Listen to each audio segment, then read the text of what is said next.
It's weird how that echo, like it'll throw you off sometimes. Yeah. Because I won't think about what it is, Right. Yeah. Oh, well, is what it is. Man, this makes episode 10. Doesn't seem like it. It really doesn't. No, it don't, really. You think about how many hours, like, we've spent, like, recording and re-recording and then re-recording. Yeah. And then going back, like, and doing all the editing and stuff on this. Dude, that is way more than I ever thought. Like, it's been a lot. I mean, you really think about it. I mean, honestly, if you did, dude, I couldn't imagine doing this. If you did this for a job, like legit, like this was your job, like everybody that does it. Yeah. But like, I understand why you would have to pay editors. Oh yeah, for sure. Stuff. Gosh, man. I mean, just from doing an episode like this, that we're doing now, you're looking like 2 hours of recording, and then you go into the editing and you count up all the hours that we do of editing and cutting clips and fixing audio and all that stuff. I mean, yeah, it's a lot. It adds up to a lot. Golly, I would say just to make one episode, I would say you're looking probably 6 hours, 7 hours. Yeah, altogether. Yeah, altogether, easy. just to do one episode. So I mean, you do 2, 3, or 4 a week. I mean, you're basically working a full-time job. Seriously. Yeah, that is a full-time job. Yeah, I mean, I hadn't really thought about that before. And then, cutting the clips, uploading them, and that's a big thing by itself, just uploading them to all the different places. If only there was one central hub, like you upload something to, and then it just disperses everywhere. Yeah. They probably have that. But. Well, yeah, but I mean, they got it for like your podcast stuff, but they don't have it for like every social media thing. Yeah. Because I mean, you can't cut a clip. I mean, you can just cut a clip and disperse it to different, like YouTube and TikTok and all that stuff. Yeah. And Facebook and Twitter and all that. You can do that, but like as far as like going everywhere all off of one thing, that would be a good idea. Yeah. For people, somebody should start that. Yeah. If it's not already. Like you said, I'd say somewhere out there. If you pay for a subscription to something, I would say there's a thing in there. $7.99 a week, and you can have this ability. Yeah, ridiculous. But yeah, it takes a lot of time, and like a lot of times with us, we'll record real late at night. Which ironically, we're recording this one in the morning, but a lot of times, we'll be up, past midnight. Oh yeah. Messaging back and forth. Yeah. trying to figure out what we think sounds best and what we think will work. Yeah. Yeah, there's a lot of behind the scenes for sure. Yeah. Which I think that's with everything though. Yeah. Yeah. That you don't really pay attention to. You just worry about everybody seeing the finished product. You don't care about seeing. Yeah. Seeing what's out there before. But yeah. Well, yeah, like you said, man, 10 episodes. I want to thank you guys for listening. I can't. Heck yeah. It's great. It's weird, wild that, I mean, we've actually gained some followers and stuff on here and everything. Yeah. Yeah. And we appreciate you guys listening. And thank you to those who give us feedback, whether it's in person or, just through messages or comments or whatever it may be. Like we do appreciate the feedback. And oh, for sure. Heck, and if there's things that you guys want to hear or things that, you want us to talk about, you just let us know. We probably won't talk about what you recommend. Yeah. Yeah. We might. You never know. Never know. Depends on the context of it. Hey, speaking of messaging back and forth, dude, my phone, I don't know what it is. Maybe it's just some update that happened, but like there was 2 of my text threads, one with you and then the other one with Taylor, like they were silenced. Did you silence the notifications? No. I don't even know how to do that, seriously. I'd say that's what happened, because if you take and silence a notification, it will not let you have a alert when that person texts you. Yeah. Well, like yours and Taylor's were silenced, and then like pretty much every text message I got, it did not notify me. And I was like, what the heck? But I didn't have do not disturb on. I don't think I did. Well, that ain't even that. That's totally different. Like you just silence that person, not everything. Yeah. Just that one person. But yeah, it was weird because I wasn't getting any notifications. Oh. But those were the only two that were silenced, and I didn't even know how to silence like a text thread. So I don't know. My phone's been doing some weird stuff. Probably got some kind of probably been hacked. My information has probably been released or something, and I've been hacked. And me and Taylor were talking about that yesterday. My phone number has to have been released, or not released, but like I don't know, maybe there was some kind of like data breach. Yeah, because the amount of like spam calls I get is dude, ungodly. I know 3 or 4 a day. You ever get any from the vacation center, the travel center? Yeah, they've almost got me before in the past. Like, really? I don't even remember doing that. Yeah, they call me all the time. They're like, we're calling you from the travel center, and you've got unbooked vacations. Dude, it's all the time. Yeah, and I'm like, one time I told them, I was just like, just take me off your call. I wasn't even rude. I was just like, just take me off your call. So I was like, listen, I'm busy. I said, I don't care about your spam calls. I was like, just take me off the call list. But I was sir, like, do not call me again. When you can take these vacations. And that woman that was talking to me, she was like, okay, for what? I was like, what do you mean for what? Because I don't want you calling me 5 times a day. I'm like, just leave me alone. Oh, dude, it's so annoying. And like most of the time, like if there's a number that calls me that I don't recognize, most of them are like out of state, obviously, and I don't answer them. Unless it's from Frankfort, Kentucky, and it's a number I don't recognize, I'll answer it then because that's where like our main like headquarters is for the Guard in Kentucky. Yeah. But other than that, yeah, I don't answer anything anymore.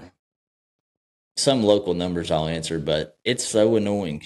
And I'll go through and I'll block every time I get one. I'll block that number, and it doesn't matter. It doesn't matter. Yeah, they're like a fly. They just keep coming back. Oh, dude, remember when we were in like middle school? Yeah, I guess it was like middle school and like early high school. You could like text bomb people. Like you could. Yeah, you guys did that one time to me, and freaking froze my phone up. I couldn't use it for a day. You could set what number you wanted to come from, what you wanted it to say, and how many times you could send it. And you'd send like 250 times. Yeah, you froze my phone up. I haven't thought about that. Since that day. Oh man, that was hilarious. Yeah, I'm never. I don't know why anybody ever. Well, I guess they did come out with that for like advertising or something. Like people like send out like mass text messages for something. Yeah, like that. I don't know. I never needed it. I did that a lot when I was recruiting for the Guard. Not so much like mass group text messages. Well, there was a couple of times I did on accident, but there's a way you can set it up that it'll send, a text to each number that you put in there individually. Yeah. One time I did it wrong, and I put everybody in a big group chat. Yeah. They were happy. They were not happy to be there. Join the Guard, and then no telling what else it said. Oh man, I'd get some funny replies back too. Some people sit there and mess with you. Yeah, but those. I feel like recruiting you, but you don't recruit anymore, though, do you? No. I feel like that. Will. I feel like that is the most annoying thing.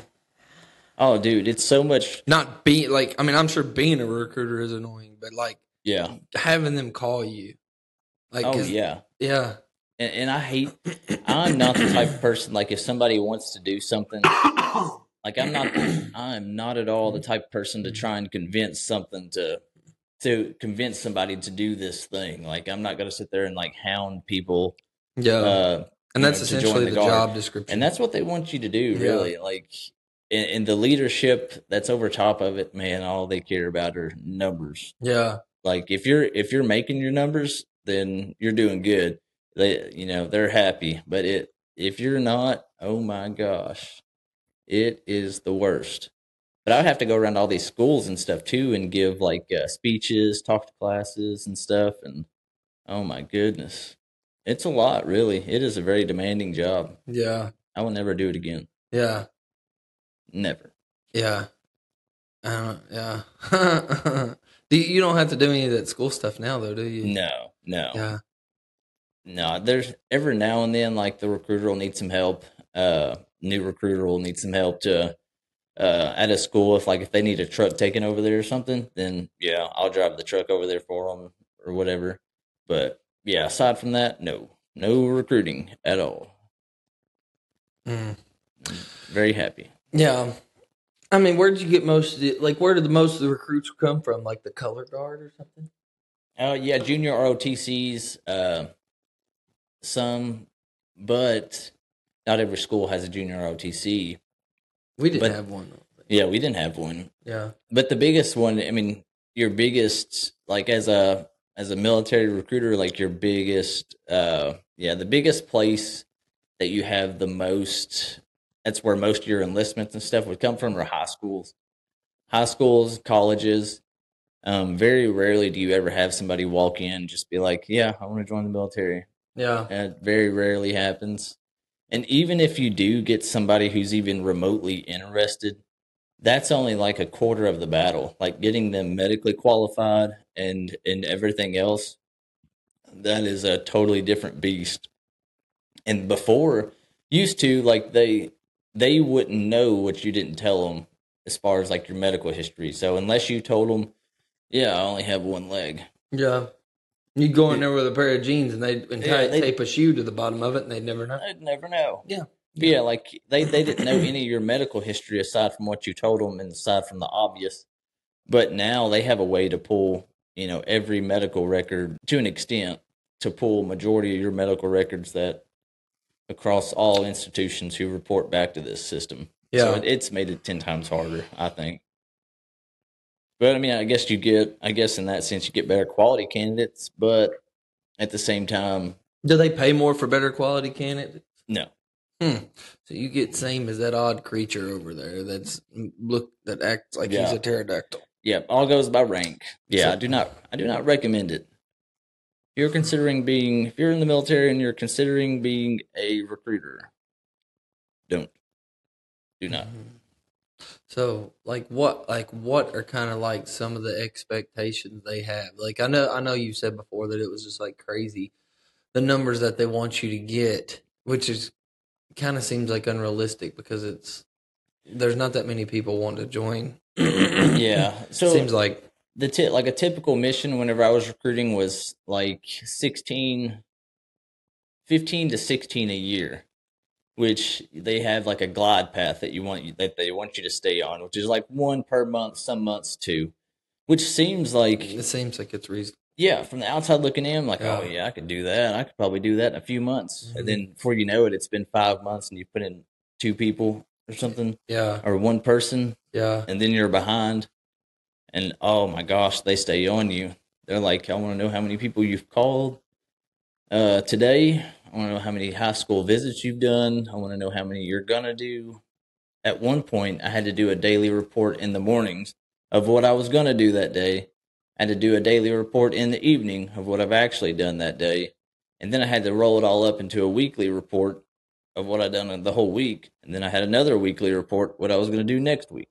Dang. Oh, yeah. So it's like you're working just to fill out the report. And I don't know, man. It was, oh, dude, it was horrible. I wonder if any recruiters ever used like a tactic with because I mean, obviously you have to be like 18. Yeah, or 17. 17? Yeah, with parental consent. Yeah. You think, maybe you take a young 18-year-old and be like, listen, I'm going to pick you up at like 9 o'clock on a Friday night, and I'm going to show you what the Guard really is. And take them to Nashville and just completely trick them. Oh, yeah. And then there's some recruiters who give people who like a false sense of what it's going to be like. Yeah. I always try to be like as real as possible. Like, this is what you're going to expect. This is what you're going to do. Yeah. You never just pulled up like your DMs of like a bunch of AI women and be like, look at all these women messaging me because I'm in the Guard. You all see this? Fake profiles. She is a model from Brazil. Yeah. Do you want that? You obviously don't know if you could pull that without this. So yeah, this is really going to bump up your Tinder game right here. This is almost the same as giving you $1 million, women will flock to you. That's what I would say.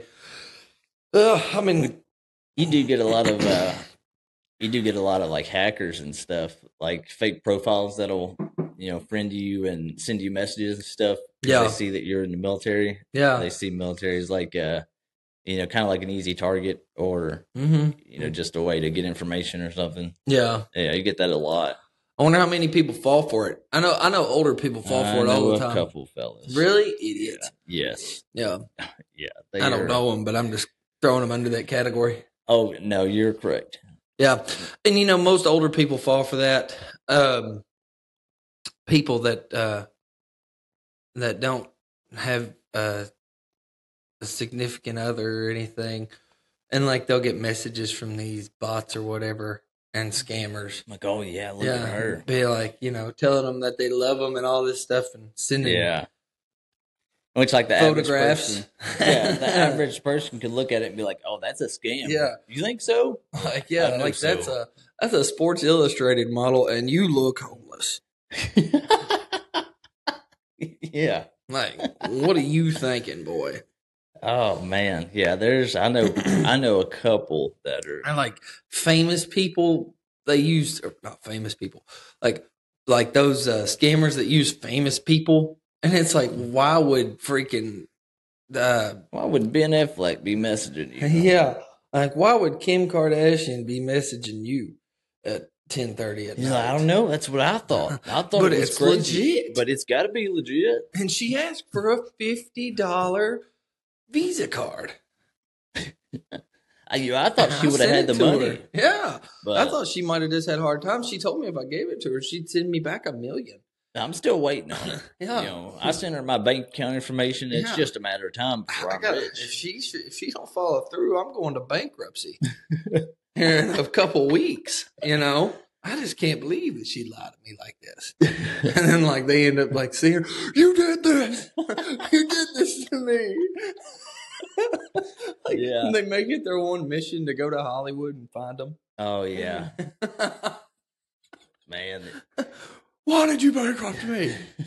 Like, you have 4 Bugattis. I can't even afford Campbell soap. I thought we had something together. I was really feeling the connection between us. It's like that. I'd already decorated the nursery. And there's people out there that are probably like that. That's the sad part of this whole conversation. Yeah. Like legit. It is very sad that people do fall for that. Yeah. I don't know. I guess you're at a point like maybe you're desperate or stupid. Yeah. Yes. I think the latter. Man. Yeah. The latter for sure. Yeah. I mean, if you send them money, if you just mess with them, I know people that have like messed with them, like wrote them and just kept writing them and just to see what all they would like want, and then just quit. But there's some people that literally do what they ask you to do. Actually follow through with it. Yeah. Yeah. Go in there and get the Visa cards or whatever and send it and couldn't be me. I'm at the Target. I'm redeeming the car. Boy. Yeah, I watched that so many times over and over and over again. Do not redeem. Oh, man. Those kids, they get ticked. I like watching those guys that hunt those scammers.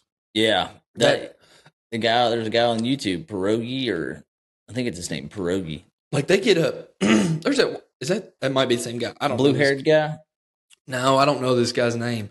And I can't say that I've ever seen the video of him.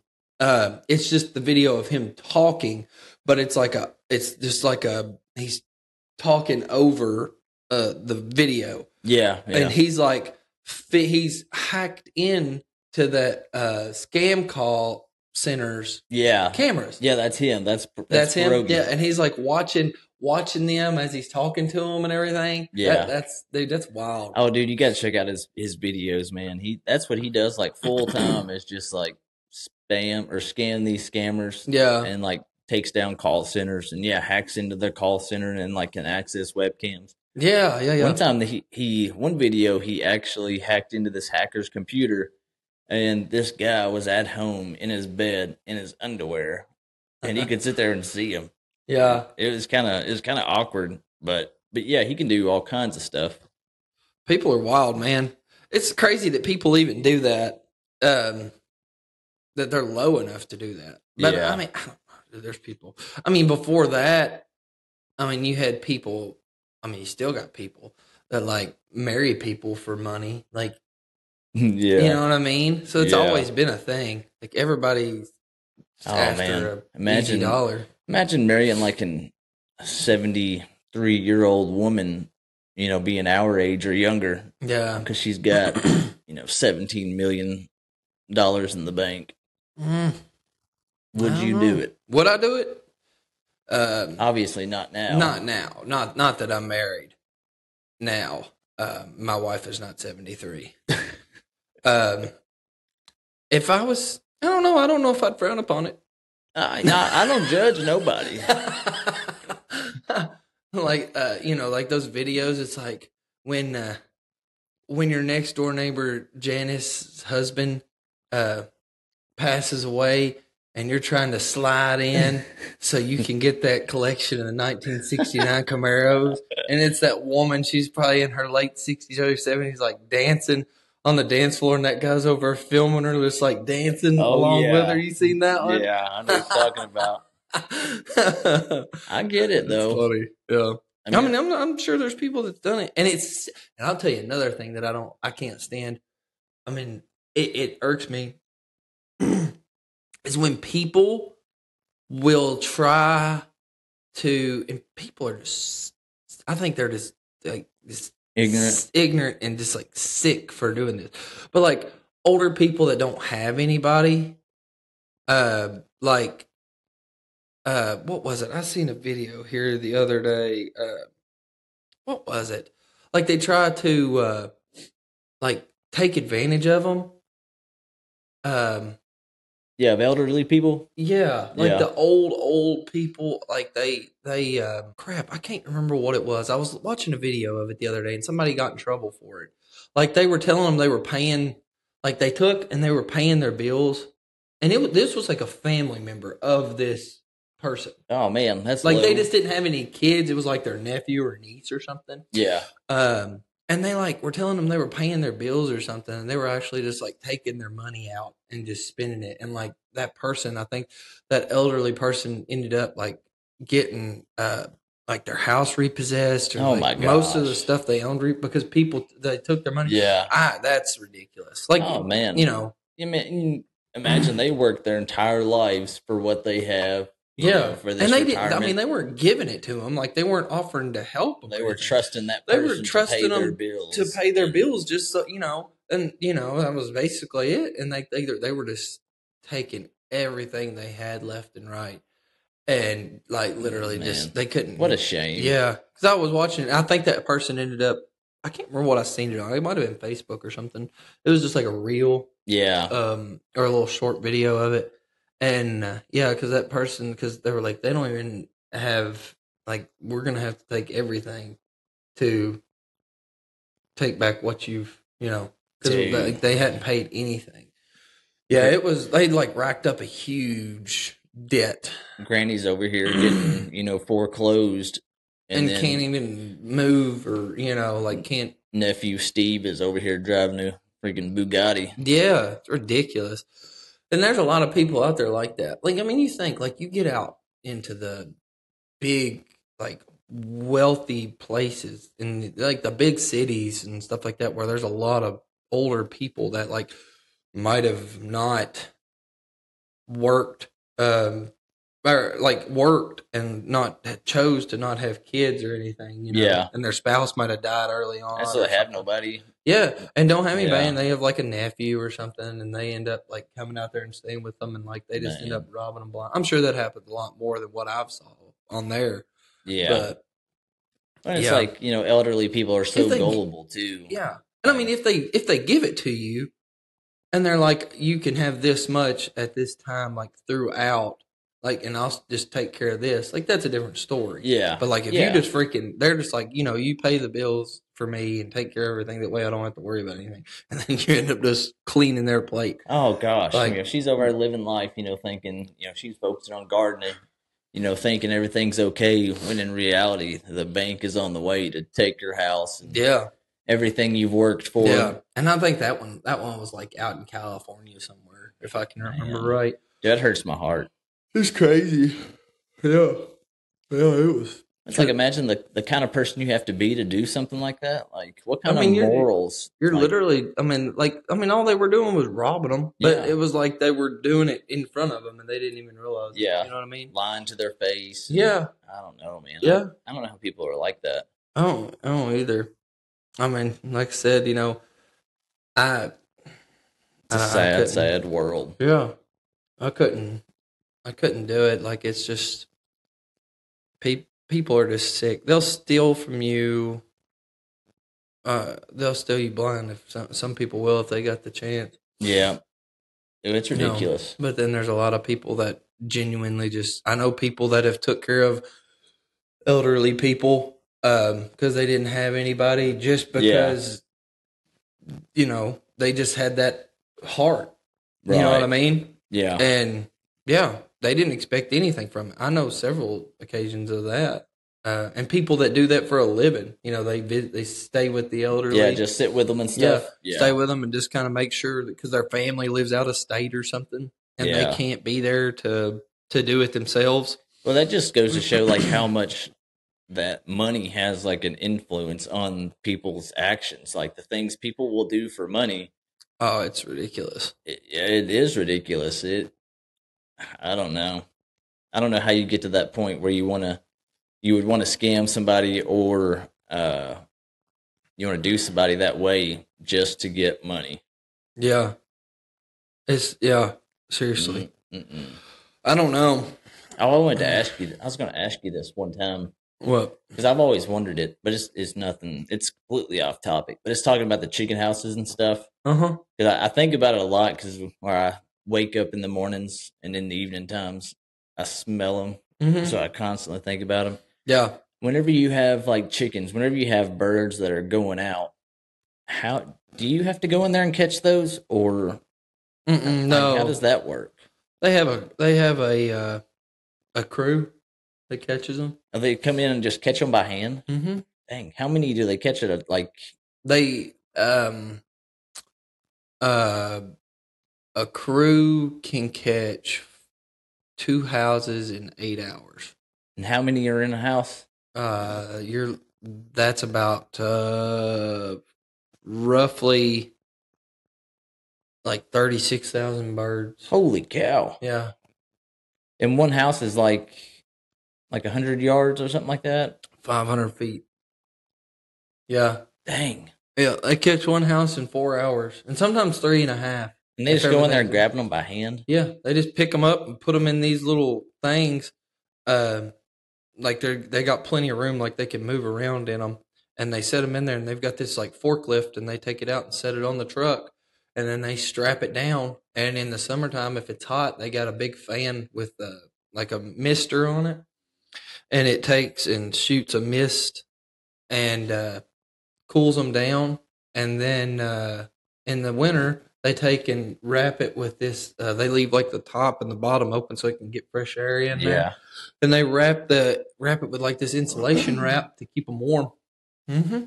That's crazy. Yeah. And just one by one going and grabbing these things? Mm-hmm. Golly. Yeah. In 4 hours. Yeah. 30-something thousand birds. How many people?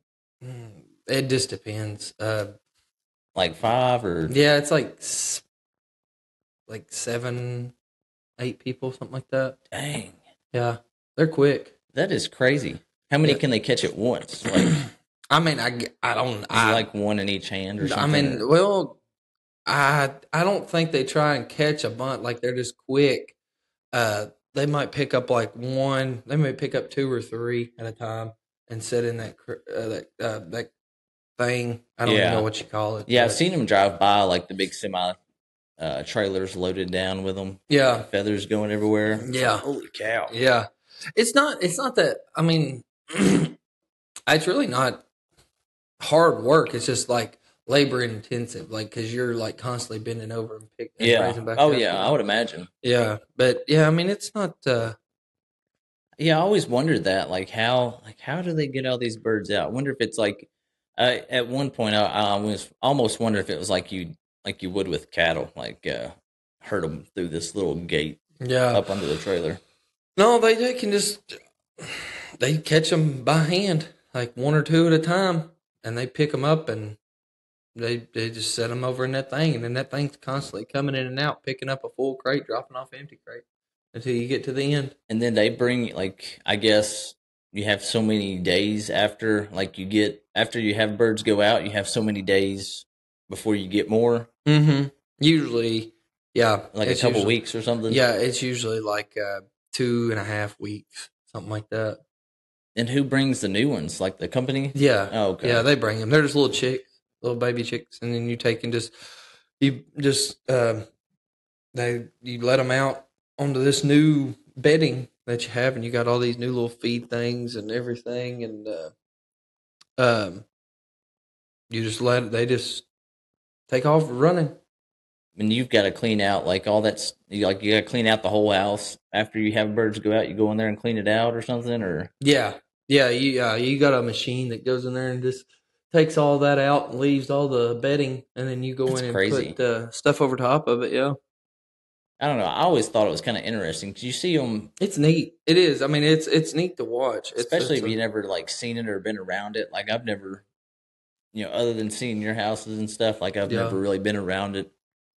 Yeah, even growing up, I seen like the Mennonites, but I didn't know nothing about them. Yeah, like now, I've watched videos and I've never seen this. I don't know where this was, but I've seen videos of this thing that I guess it was like a vacuum. I don't know what it was, but they were like, I saw it on Facebook, and they were like, go in and it would like pull up to, it would go side to side, and it was like a big machine. And it was like a vacuum, and it would suck a chicken up in it. What? And it would put it on like a little conveyor belt, and the chicken would just ride over to this little crate thing, and it would put it in there, and it would do it, and then it would raise the crate up when that one was full and keep doing that. I don't know where that was. Automated system. Yeah, it was fully automated. Gosh, can you imagine how much money something like that probably costs? Ridiculous. I bet it's crazy. I couldn't imagine.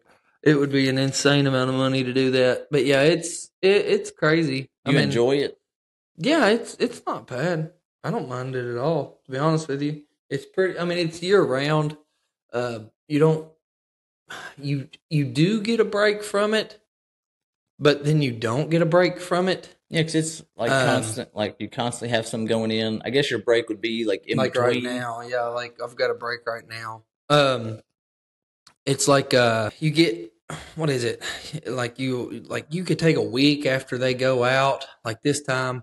They went out, and I had a week, and I got everything done that I needed to get done up to that point, and then we took a vacation and went to Florida for a week.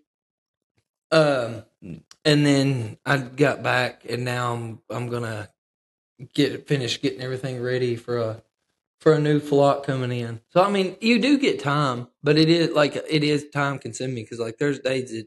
It's like anything else. Like there's a bunch of motors and stuff running feed lines and parts, moving parts in there that like keep like everything going, so you don't have to do it by hand, right? So like you have to work on stuff a lot. So you could go back there one day and only be back there for like 30 minutes. You just check and make sure they have feed and everything's good.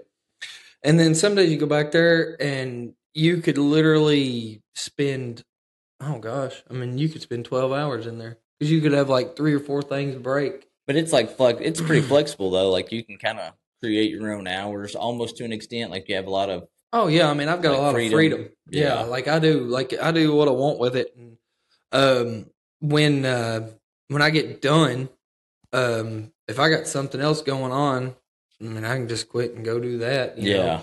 Or if I need to quit and do something with the kids, that freedom's a big. Oh man, that's a big part. That's the thing is, it's like being your own boss. That's the way I always describe it is like when you go to work, you go in, you know what you have to do, and you know that you have 8 hours. Yeah, you go in that 8 hours, you clock out, you go home. Right. Then you do what you want to do. Yeah. Like, I get up, like this morning, we kind of got like a free time, I do. So like, we can do this, but like most of the time I'll get up, I'll go take care of that, and then I've got like 5 million other things that I have to do. And it's like, it's not realistic that I can get it all done in a day. Right. But in my mind, I can get it all done in a day. Yeah. And I know what you mean. I just run constantly. And I found it more and more as time goes on, like the kids are growing up and stuff. And Kate always fusses about it. She says I work all the time, but I don't really take the time to do anything because I feel like I don't have the time to do anything. Yeah. But also in that same mindset, I like doing what I'm doing. Yeah, I know what you're talking about. You know what I mean? So like, yeah, I might, it don't really seem like work almost. No, yeah. like okay, I've got harvest coming up. I'll probably start that next week. I'll get up of a morning at like, I don't know, probably like, figure 5:30, and leave and go check everything, make sure everything's good, and then check cattle, make sure everything's good there, and then go get in a combine, make sure grease everything, right. Check over everything, make sure everything's running right, everything's calibrated on the head and the combine and everything, make sure all that's working, and then run grain till eat 10:30. Yeah, 10:30, 11 o'clock. Yeah, and it don't really seem like work. No, not really. And then come home and get a shower and get something to eat and go to bed. Usually, maybe, and that's not every day, but like some days, if everything's going good, you want to do as much as you can. Yeah, and get in about midnight, take a shower and everything, go to bed and get back up. Do it all over again. Yeah, do it all over again. Well, and like it.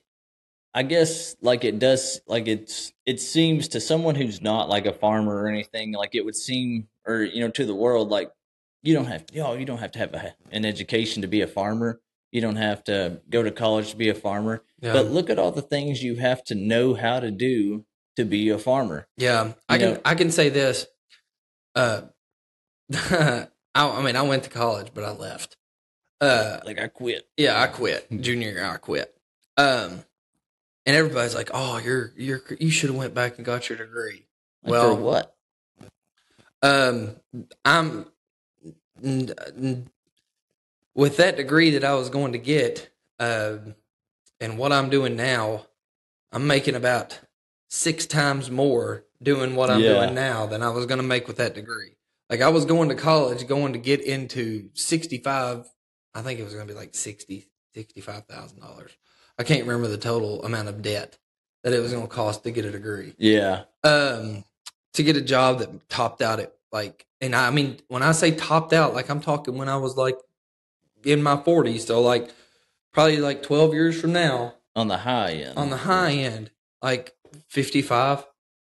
Yeah. And I was like, that math does not math.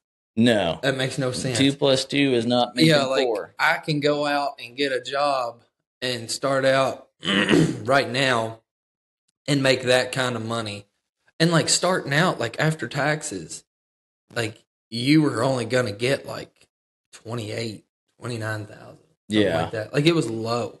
And I was like, man, I'm not doing that. That's not a good deal. And I mean, I'm not saying there's not a lot of money in farming, but like, because you have to spend so much. Yeah, I have a lot of expenses to make very little. Yeah. But what you have to do is you have to be diversified in like 8 different things. Yeah. And like take that little bit from each and then combine it. Yeah. So like in theory, yes, I could have went and got a degree and worked 40 hours a week and been in a ton of debt and had a lot more time. So it's kind of like pick your poison. Would you rather carry the debt and make a living, or would you rather work more, but if you enjoy it, it's not really work? Yeah, exactly. And have the freedom to, okay, my kid has a baseball game or basketball or whatever, or you want to go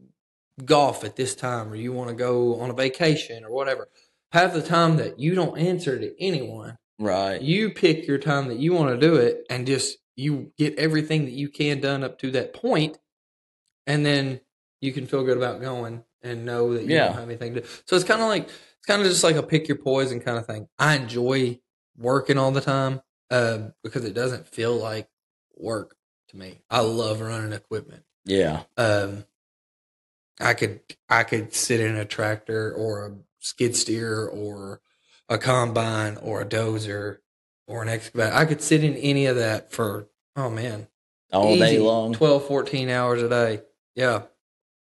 Yeah, that would be, I would almost see it as peaceful, like sitting there, whatever you have to do, but like sitting in a tractor or dozer or something like all day long. Oh, dude, I'd say you get a little bit sore, but dude, you sit in there. There's no way to describe it.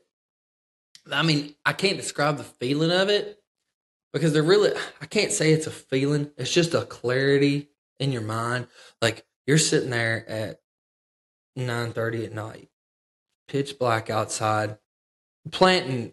Combining is more, you have to watch everything, so it's not more of a peaceful time kind of because you're constantly unloading and moving. But planting, like I can sit in a tractor and planter, fill up. I can plant about 100 acres on a fill up. So like I'm sitting there, it's like 9:30 at night. I'm like, halfway through that field and it's just pitch black outside. You're playing your music or listening to a podcast, whatever on the radio. Phone's not ringing. Just you and the tractor. It's just you and the tractor, and you're sitting there, and like you can see the stars, everything. It's just so so peaceful. And I'd say so. You can really sit down and like really think about the way you want to do things and the way you want your life to play out in those moments. Yeah, like I manifest so many thoughts sitting there. And it's just like you have nothing else to do. Yeah. And I've came up with some of the wildest stuff during those times and stuff that, like if I needed to fix a problem, I've been thinking about for like a week. And then that's when I'll think about that. Yeah. Like, I'm like, okay, I could have done that way. Or like, okay, I'm going to try that in the morning and try and fix that and see if that takes care of it. Right. Or anything like that, Yeah. I know exactly what you're talking about. Well, it's like with my job, like I answer so many phone calls a day and emails and stuck behind a desk talking all day long that I don't really get a chance to think about anything other than work. Yeah. So when I come home and say if I'm doing something outside, like, cutting up some trees or, whatever, working on a woodworking project, like that's my time. Like I'll just sit there and think. Mm-hmm. And I'll come home from work and then stay outside doing something, stay outside working for, till 8 o'clock, and I don't really see it as work because I enjoy it. Yeah, it's your time for clarity of your own mind. Yeah, we're gonna have to take a break. I'm about to bust. All right, we're back from that break. Good deal. Yeah, we needed a bathroom take a pee break. Yeah, but wait. I chugged that coffee this morning. I couldn't. Man, I couldn't. Oh boy, I was about to bust. It's like that and like. Coffee and water. Like if I drink a bottle of water, and as soon as I drink it, like 20 minutes after, it's like I've got to pee right then. Yeah, it's just like it runs right through me. And same thing with coffee. Like I cannot, if I'm going to go on a road trip or something. Oh man. I'm the worst. I have to sip on water, or like I like Propel. That's like my favorite thing to drink. Propel water and stuff. And man, I have to just barely sip on it. Energy drinks are that way too. I don't really drink them that often, but I like Rock Stars. Yeah, dude, I like. I'm a big fan of those. Oh, dude, I love Fruit Punch Rock Stars. Dude, I love Rock Stars. And if I drink them, I just have to sip on them. Because those things are like freaking pee magnets. Magnets. Yeah, dude. It's just like it sucks it all out of you. Yeah, it does. I don't drink coffee very much, but when I do, yeah. Oh gosh. Do you like your coffee black, or do you like sugar and creamer in it? When I do drink it, typically it's just black. I can't handle that. Well, and not that I drink it because I like black coffee. I don't know. There's something about it. I just can't. It leaves I like the taste of it, when I've drank it, but the aftertaste of just the black coffee, Yeah. I can't handle it. I Yeah, don't it like leaves a it. bad aftertaste in Yeah, your man. mouth. I don't like it. That's the only reason I can't drink it. I'm just like, if the aftertaste, and I've tried different coffees. My favorite is, it's called Green Mountain, and it's called the Nantucket blend, and it's like a medium roast coffee. Yeah. And dude, it is so good. That's what I drink now. Just a little bit of creamer, or not, just half and half, just a little bit of half and half, and just a little bit of sugar in there. Oh man, I could drink a freaking pot of it myself. I don't drink much. When we went to Gatlinburg, there's they have a Black Rifle coffee shop down there, and we stopped by it. And I got this one. It was called Jet Fuel. It only comes in small. Yeah, you can't get any other size, and it has 400 milligrams of caffeine. It's like one of those espresso shots or whatever. Oh my gosh, yeah, dude, I drink that. Stuff gives you a headache. No, well, it didn't give me a headache. Oh, but oh my gosh, man, I could have broke that beam right there with my hand. Dude, so amped up, and that's my problem with it. It gives my stomach hurt. Yeah, yeah, that's another downfall. But I get a horrible headache if I drink like espresso. I wonder if it's like so much caffeine. It is. That's what it is. Like it's so much concentrated. Because like when I drink it, like for like 2 hours, 3 hours, I am wired up. Like Really? I've got a ton of energy. I could do anything. But dude, when that 2 to 3 hours wears off, I get the world's worst headache. It's like I'm crashing off of that caffeine. Yeah. See, it's crazy because like for me, it's like the opposite. Like caffeine has like very little effect on me. Like I could drink that full bang and go to sleep and go straight to sleep. Yeah. I don't know if it's like an ADHD thing or what, because I don't like. See, I can't. Does not affect me. I can't chug like coffee. Now, coffee, anything like that, I can drink it fast. But like energy drink, like those rock stars, man. If I chug that, I feel like my heart is going to jump out of my chest. Yeah, I cannot do it. And last time I hadn't had one in like probably 2 years. The last time I drank one before this, I drank one on the drive down because it was like 10 hours, 11 hours.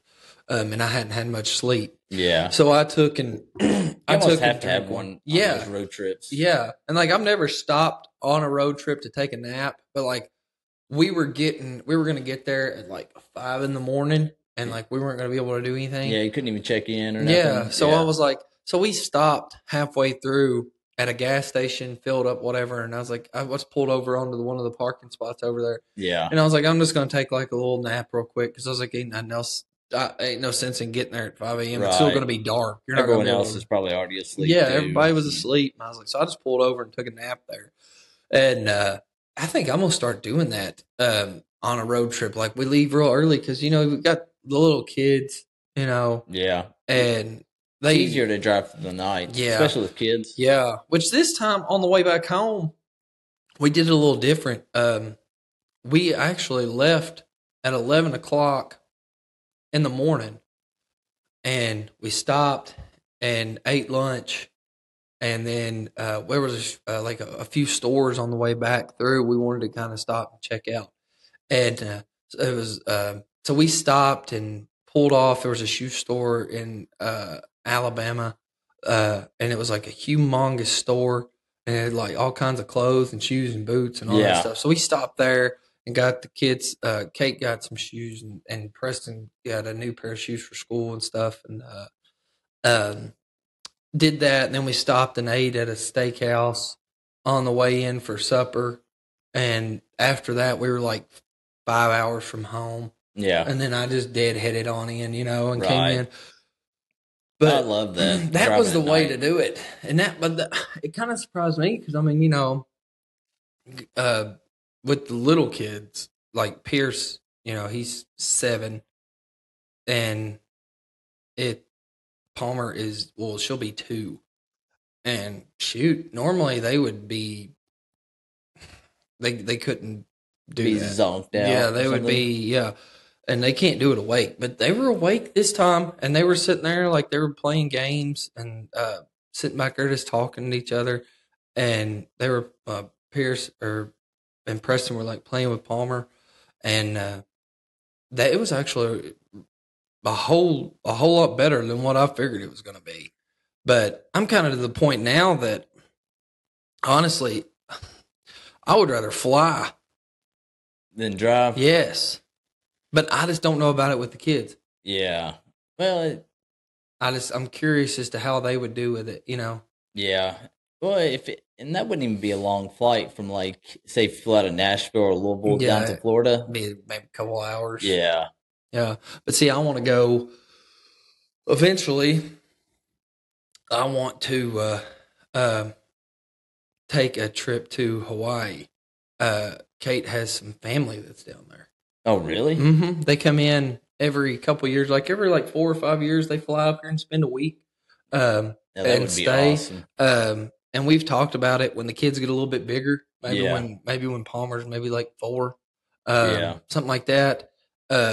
See how she is, and we've talked about flying down there and staying like a week, or something. I think that'd be fine as long as you got like some kind of like iPad or something. Yeah, download some stuff on there because I think it's like if I'm not mistaken, I think that flight all is like maybe 9-10 hours. Yeah. That might be a little bit more difficult, but I mean, definitely doable though. But you got to think like if they need to get up, like they could get up and you could probably walk them up and down the aisle. Yeah. And then there's a bathroom and all that kind of stuff, and then there's food and snacks on there and whatnot. Probably costs freaking. It's been a long time since I've flown. They give you free drinks and stuff. Get like free little Cokes and pretzels and stuff. Yeah, little snacks. Yeah. So I mean, I think it would be okay, but I don't know. We're still gonna wait and see.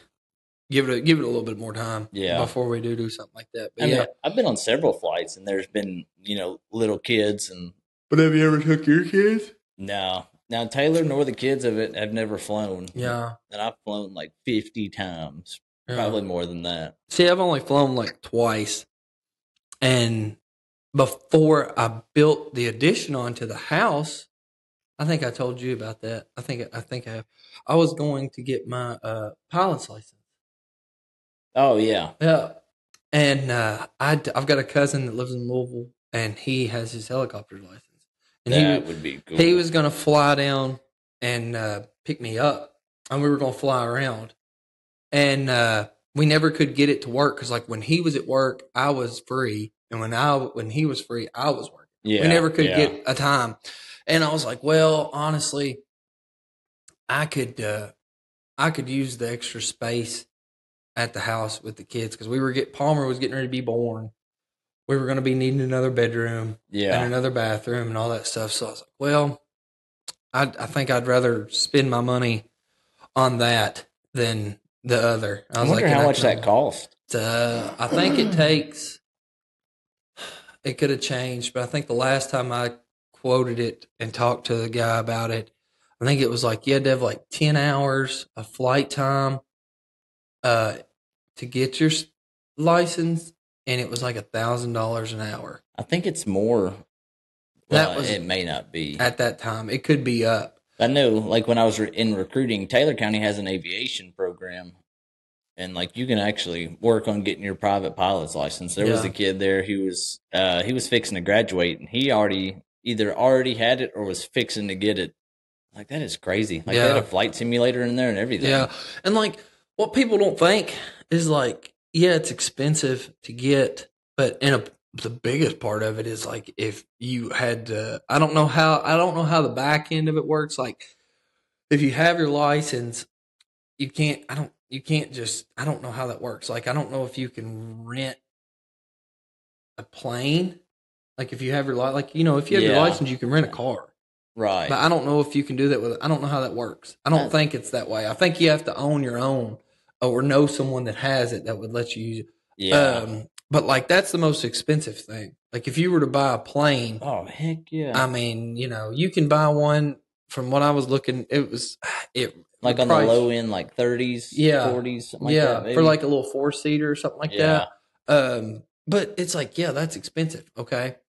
You figure up, we got a guy that we know that has one. And to fly somebody, like if he'll fly you, you pay him, he'll Yeah. fly you. And I think to fly from like here to North Carolina and back was like $1,500. Goodness. Yeah. So you take and figure that up. You do a couple trips a year and you could easily pay for your insurance and the plane and everything. Yeah. And then a couple of years of that, man. and you've got to pay it off plane, and you and your family want to take a trip. Dude, that would be. Just go load up, get in your plane, and fly off. Everybody there. Yeah, you fly everybody there. You're ready to come home. Turn a 12-hour drive into a 4-hour flight. Yeah. Oh, that would be cool too. Unless you weren't that good in flying. Yeah. Well, that's what the whole family. Well, okay. All right. Okay. All right. Well, let's go there.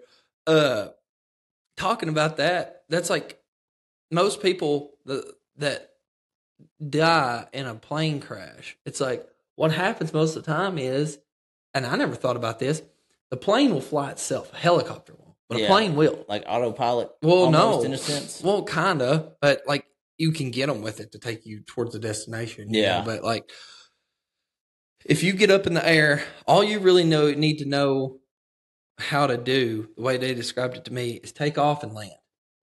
Right. When you're in the air, the plane will fly itself. And that's why most people that like they'll die in a plane crash or something like that is they'll be flying and they'll like have a heart attack or something. Yeah, like some kind of medical emergency. Something that happens that you can't get took care of. And the plane will just fly itself. It'll basically fly itself till it runs out of fuel. Or something. And then, that's why they'll end up forever away from their destination. Yeah. And that's where it'll go down. Yeah.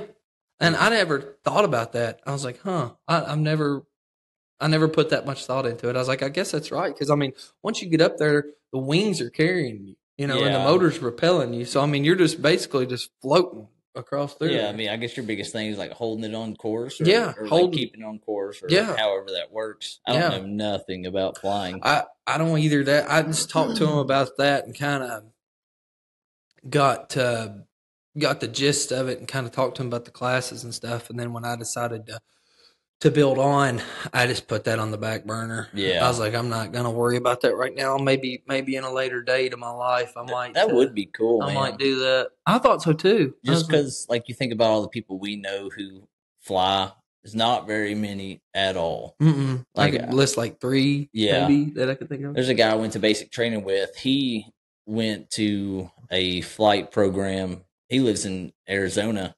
And he went to like a flight program, and he's a commercial pilot. Flies for an airline. I don't know which one it is. Yeah.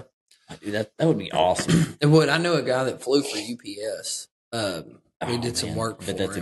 I bet that's a good paying job. Yeah, he was making bank.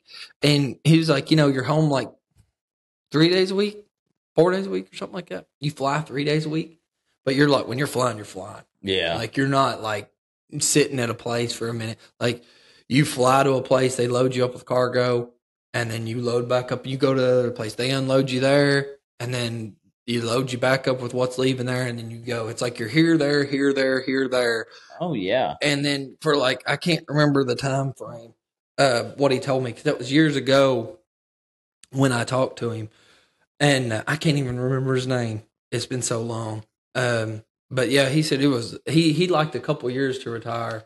And he said once he was done, he was done. And I guess it's kind of the same thing like driving. You get burnt out on driving. Oh, yeah. So you're going to get burnt out on flying. It's going to be cool for the first little bit. Right. Then when the new wears off, yeah, it's like. Then you start getting complacent. Yeah. And it's just one of those things. Have you ever watched like the planes take off up at Louisville, like at the UPS hub? Like whenever I worked up in Louisville for a little while, like we weren't very far from the airport, but all like, every 30 seconds. Yeah.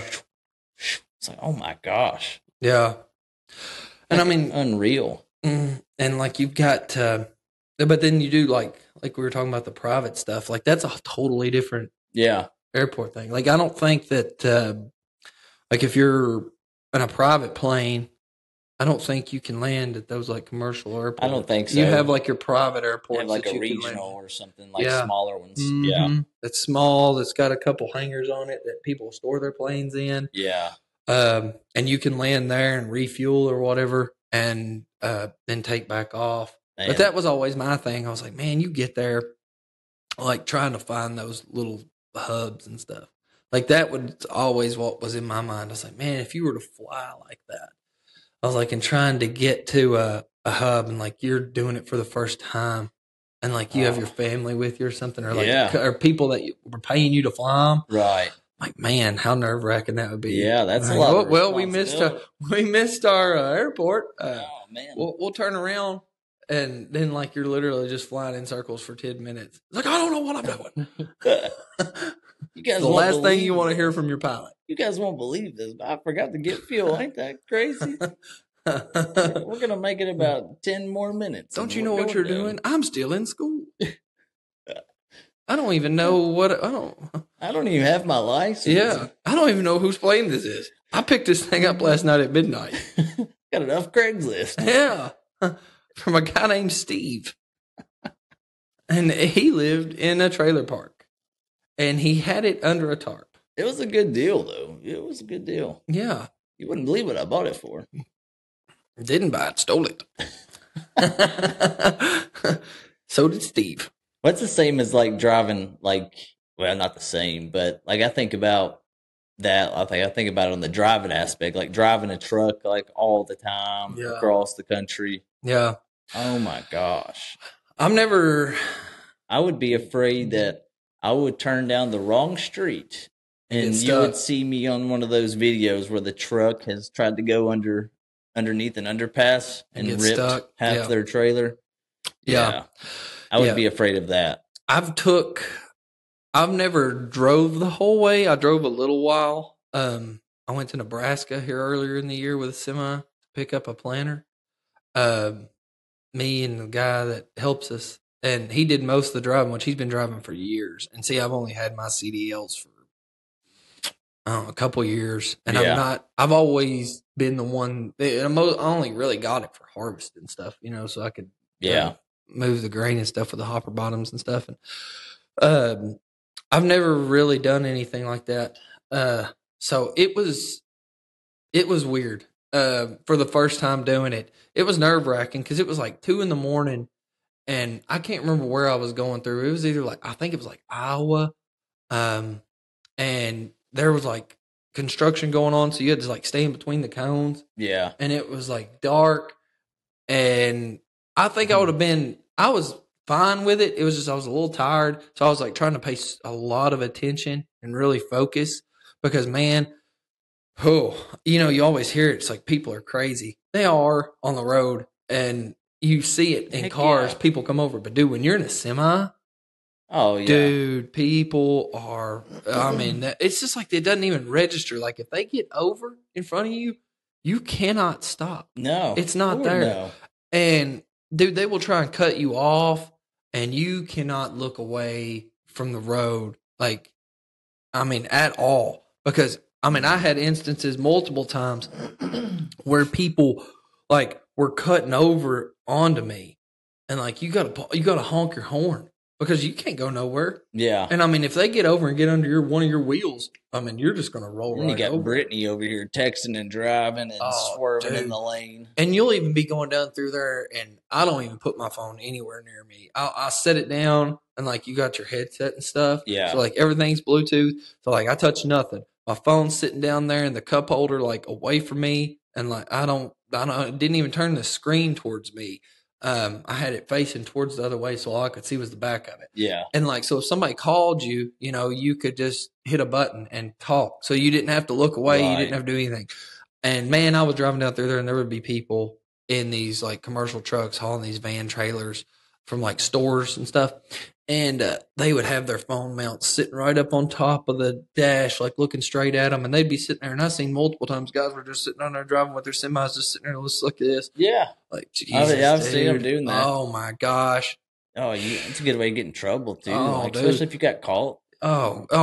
Oh man, and everything is like twice as bad on your CDLs as it is a car. Heck yeah. Everything is like, I mean, if if you're drinking, like if you're drinking and driving, which you should not do, but like if you get pulled over with a point, like you can get your license taken away for just a little bit. Yeah. I don't know I can't know what it is, like 60 days or something like that for your first offense or something. Yeah, something like that. If you just get pulled over and get them taken. But like a semi, if you get pulled over and you have CDLs and you have a DUI, they'll take them. Oh boy, you're in trouble. You're done. Like you're not getting your CDLs back if you get a DUI. You're not. Like, and that's good. It should be that way, right? Because coming from somebody that drives one, man, it ain't something you want to be sitting there fooling around with. Seriously, yeah, because I mean, you got a lot there behind you. You can't stop, and you're a whole lot wider than everybody else is. Well, I see, like my biggest, I don't want to say my biggest fear, but like one thing that worries me, like if I was a driver, like going over these mountains and stuff and coming down the mountains, and like you see those runaway ramps. Yeah, if your truck runs away from you. Yeah, you can't get it stopped. I've never been everywhere. Well, when we went, everywhere was flat. Yeah, so you didn't have to worry about it. I didn't have to worry about any of that. But I mean, that's something that like the average person, I don't guess, would take into account. Like you can't just ride your brakes the whole way like a normal car. You don't even you don't even use your brakes a lot. Use your Jake. You use your Jake. Yeah, you use your gears and your Jake. Yeah. To slow you down. I mean, your brakes are there. We have those on our big trucks too in the military. Yeah, engine brakes. They're handy. They are. They help. They help a lot. But I mean, when you use your brakes, if you have to use your brakes, you're either coming to an abrupt stop, or you're just kind of just cruising through and you're kind of slowing down. Maybe somebody cuts over in front of you and you got to slow down a little quicker than what you planned. Yeah. But typically, you can just use your gears and use your Jake and basically slow yourself all the way down to a stop. Dude, my allergies kill me. Oh, dude, I know it's horrible. But yeah, like it's like the fairy dust just came and sprinkled pollen up my nostrils. Yeah, normally I don't even have bad allergies, but like I'll start to feel it in my throat, and well, I'm either fixing to get a cold or COVID or something. Yeah, I don't think I have either one of those, but yeah. But like talking about these big trucks and stuff, like in the military, that's my actual job title is like a truck driver. Yeah. So the typical trucks that we drive, they're called Hemmets, but they're 8-wheeled trucks. And the front two axles both turn. Mm-hmm. So the turning radius on this thing is ungodly horrible. Yeah. You couldn't turn it around on a football field. Yeah. I mean, you could, but yeah. But when we went to Poland in Poland and Lithuania in 2018, we had to, I drove we shipped our trucks over there, and then we flew over there, flew into Lithuania, and we prepped all our trucks, and we convoyed like 10 and a half, 11 hours to the middle of Poland. And like these roads over there, like all their semis that you see are all cab overs. Yeah. And we're in these trucks that has the worst turning radius out of anything, trying to navigate these small little roads. Oh, yeah. Oh my goodness. And their roads, like I guess the foundation of some of these roads wasn't that good. Like, you know how you drive through mud and it ruts it out? Mm-hmm. Some of their roads were rutted out. Like there were ruts going down the highway. Yeah, so we had to straddled the ruts because like even if you just got close to it, it would suck you down into it. You get stuck. Yeah. But man, it like trying to make some of those turns, like it was kind of sketchy. Looked like Austin Powers when he was in that little yeah. cart. Just pull it a little bit back up, pull it back up, pull it back up. That's the way it was. Yeah. But yeah, it was tight. Some of those turns were really tight. And you know what was the craziest thing? We had police escorts the entire way, like all through Lithuania, all through Poland. You know, once we crossed the border, the Polish police picked us up. But we were like, what if we get in a wreck? What if we hit somebody? And like, do we stop? And I swear this is exactly what the police officer said. We're like, what do we do if we hit somebody? He's like, like not much I can do. Keep going. Heck yeah, brother. Right on. And dude, they were like, they would run like suicide. I think that's what they called it. But like, if there were cars in the oncoming lanes, like if they did not stop and get off the road, Yeah. the cops would swerve over into their lanes, Push them off the road, and plumb run them off the road. I like it. I love this guy. I like it. Oh, they did not care at all. It felt like a like they probably got a lot more, little less tolerance for BS over there. Oh yeah, than we do over here. Yeah. You say something, they'll just beat you with a nightstick. They did not care at all. Yeah. And it was great. You roll through these little towns, everybody's just stopping and looking. Look like Donald Trump rolling through. Everybody's just amazed. They probably figured, they're like, these guys are from America. They probably figured you guys to have mullets and be smoking Marlboro Reds. Yeah. Well, they're halfway right. They had the Marlboro Reds part. Oh, shoot. And we finally got to this training area in Poland where we were going to be staying for, the 3 weeks. Yeah. There was this Polish farmer would come through this little area we were staying. He would come back through there every morning right at daylight and start sawing logs and start, cutting trees down and stuff. And one day we blocked his path with a truck. Yeah. And we did unintentionally. Yeah. And he stopped, and we're still all asleep in our tents and stuff. And he's out there, beep, beep, beep, all mad. And he's saying, whatever. Gurgensteindl-Steigl. I don't know what he was saying. But we finally figured out, he has to get through there.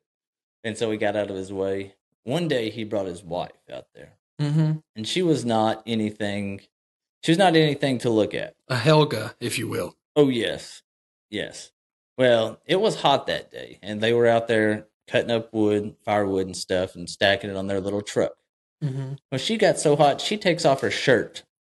And she's just out there working in nothing but this bra and pants. Mm-hmm. I'm like, well, this is awkward. And did not care at all. Right there in front of us. Yeah. Just out there, loading logs, loading wood. But that was a strange experience. Mm-mm. Can't say I've ever experienced anything like that. I've never been overseas. Furthest thing I've been to overseas is crossing a river. I loved it though. I would definitely go back to Lithuania and Poland. Really? Yeah, it was great. We had this cab driver. I bet you they probably didn't say that back in the 40s. I'd say Poland wasn't a good place to be. I'd say it'd be a little bit sketchy. Yeah, a lot. Sketchy. Yeah, a lot sketchy. Yeah. Mm-hmm. We had this cab driver named Thomas. Once we got back to Lithuania, we were waiting for our plane. We were going to be there for 3 days or so. Mm-hmm. So they let us go out in this town and that was our first mistake. Let us go out and just do our own thing. Yeah. And we got this cab driver. The first cab ride he gave us was like, here, we're going to get your phone number. We'll call you every time we need a ride. His name was Thomas. And he took us to his house and everything. We became good friends with us. And he became good friends with us because he gave us so many rides. Every time we'd call, like, Thomas, hello, it's the Americans. He's like, I know. I can tell by the number. He's like, we need a ride. But yeah, he took us to his house. He took us everywhere. He was awesome. Well, it's good to meet nice people everywhere, though, I guess. Oh, yeah. It would have been a lot worse if you I wouldn't have took them to my house. Heck no. No way. But, well, I say we call it right there. Yeah. I say we'll wrap it up on that note. Yep. Kind of an abrupt end, but it's been a good one. It has.